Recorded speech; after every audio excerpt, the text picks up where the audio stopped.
Vladimir Putin and Kim Jong-un, the leaders of rogue nations Russia and North Korea, signed an agreement today to help each other in the event of aggression against their countries. Details of the pact haven't been made public, but it comes as Putin desperately looks for military hardware to prolong his invasion of Ukraine. Here's CBS's Imtiaz Tayeb. It was a chance for Russian President Vladimir Putin and North Korean leader Kim Jong-un to flaunt their friendship. And flaunt they did. Massive, carefully choreographed crowds cheered as they waved flags in Pyongyang's central square, which was dominated by enormous portraits of Putin and Kim. But it wasn't the over-the-top pomp and circumstance or the ride in the limousine Putin gifted to Kim that set alarm bells ringing in Washington and beyond. It was Putin's announcement of what he called a breakthrough new agreement with Kim that provides, Putin said, for mutual assistance in the event of aggression, without specifying what aggression meant or what it could mean militarily. At a lavish banquet laden with local delicacies, the leaders of two of the world's most heavily sanctioned nations did seem to agree on weapons and lots of them. In 2022, Putin, desperate for artillery for his grinding war in Ukraine, turned to Kim for help. Western intelligence officials are reportedly warning Moscow is now expected to receive around 5 million rounds of ammunition. And that's not all. We know North Korean ballistic missiles are still being used to hit Ukrainian targets. Pyongyang will get food and military aid and help with missile technology. But as Putin prepared to leave for his next stop, it's clear he's not only in search of weapons, but also friends, something Kim Jong-un seems more than happy to offer. Imtiaz Tayeb, CBS News, London.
Three people were reportedly killed in an Ukrainian missile attack on Sunday on a city in the Russian-annexed Crimea.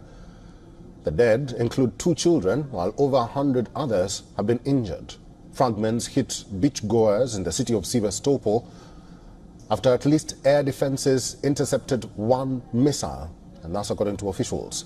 The Sevastopol governor wrote on Telegram that 2 children and an adult had died. A Russian health ministry official said 124 people were injured, including 27 children. Russia's defense ministry claimed Ukraine used US-supplied weapons in the attack and accused it of using cluster munitions. Sevastopol, a Black Sea port city and naval base on the Crimean Peninsula, annexed by Russia in 2014, regularly comes under fire from Ukraine, but Sunday's attack was unusually deadly. Russia's defense ministry said Washington bears responsibility for the attack that had used US missiles. The governor said Ukraine launched 5 missiles which Russian air defenses intercepted over the sea, but fragments fell onto the shore and shrapnel wounded people. As a result of the terrorist attack of the Kiev regime on Sevastopol, on a summer holiday, on a nice weather day when people were resting on the beach, using a cluster missile made in the United States, unfortunately at the moment we have 124 wounded. A Russian Defense Ministry statement said Ukraine committed a terrorist attack on the civilian infrastructure of Sevastopol. Ukraine's military has not commented on the attack. The attack came a day after a Russian-guided bomb struck the city of Kharkiv, hitting an apartment building, killing 2 people and injuring more than 50 others. On Sunday, another Russian strike hit a house in the city, killing 1 and injuring 5. Kharkiv mayor said 3 people were wounded by a separate strike on a children's educational facility.